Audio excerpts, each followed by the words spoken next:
वहाँ आप में पाकिस्तान क्रिकेट बोर्ड का मौजूदा सेटअप जो है वो डोमेस्टिक क्रिकेट की बात करता है कि उसको इज्जत देनी है। तो जो पिछले काफ़ी सालों से अहमद शहजाद मुसलसल तीनों फॉर्मेट में अच्छी कारकर्दगी का मुजाहरा कर रहे हैं और हालिया नेशनल T20 कप में भी वो टॉप स्कोरर हैं। तो अहमद शहजाद को दौरा न्यूजीलैंड के लिए या T20 वर्ल्ड कप के लिए या किसी भी फॉर्मेट के लिए कब ज़ेरे गौर लाया जाएगा, या उनको ऐसा क्या करना पड़ेगा कि वो ज़ेरे गौर लाए जाएँ? सर आपका नाम? उसामा साहब, मुझे ये बताएं कि 3 साल की परफॉर्मेंसेस आपको पता है क्या? हमने बड़ा सुना 3 साल। आई जस्ट वांटेड कि जो मेरे से सवाल कर रहा है वो प्लीज़ मुझे ये भी बताएं कि 3 साल की, हाँ जी, क्या परफॉर्मेंसेस जी बताएं।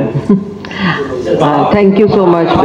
मैं इसका एक थोड़ा सा इनको जवाब देता हूँ क्योंकि I am answerable to you sir. पहली बात यह है कि अहमद जो है वो पिछले 3 सालों में टोटल जो है वो तकरीबन कोई 18 मैच खेला T20 के, उसके 653 रन हैं। 3 साल वो PSL में अभी तक नहीं खेला।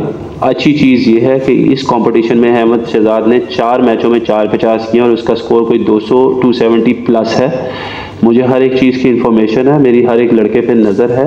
साहिबजादा फरहान की यहाँ पे किसी ने बात की और मैं अहमद को देख रहा हूँ, ये नहीं हुआ कि अहमद राइट ऑफ नहीं है। He is performing well and I want him to perform well, क्योंकि अगर वो परफॉर्म करेगा तो उसमें पाकिस्तान के लिए आगे बेहतरी है।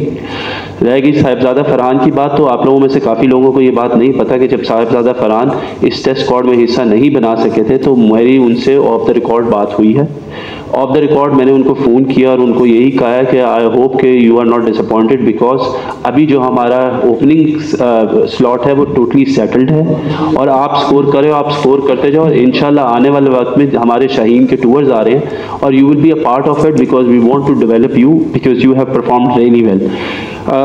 उसकी बहुत मेहरबानी कि उसने मेरी बात को समझा कि उसको जिसको रिप्लेस करना है वो इमामुल हक अब्दुल्ला शफीक हैं और शान हैं और वो अभी रिसेंटली उनकी परफॉर्मेंसेस हैं।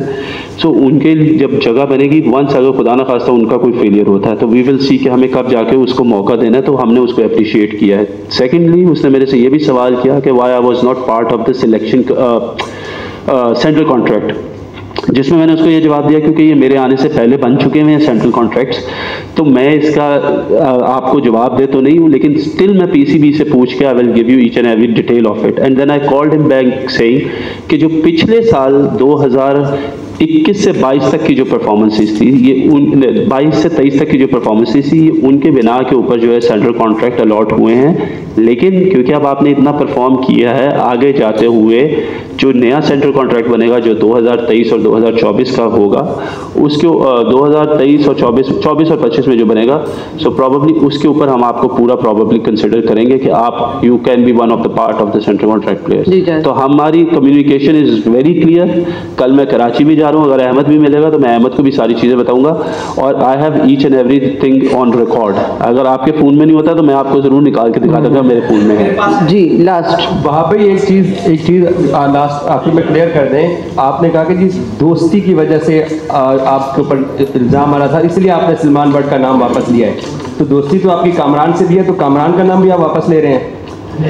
यार कामी भाई की दोस्ती मेरे साथ बिल्कुल है, लेकिन वो वाली नहीं है। आप देखें दोस्ती तो मेरी असद शफीक से भी है, दोस्ती मेरी राव इफ्तिखार से भी है, दोस्ती तो मेरे जो टीम में सारे प्लेयर्स हैं उनसे भी है। थैंक यू सो मच, बहुत शुक्रिया। Thank you Wahab.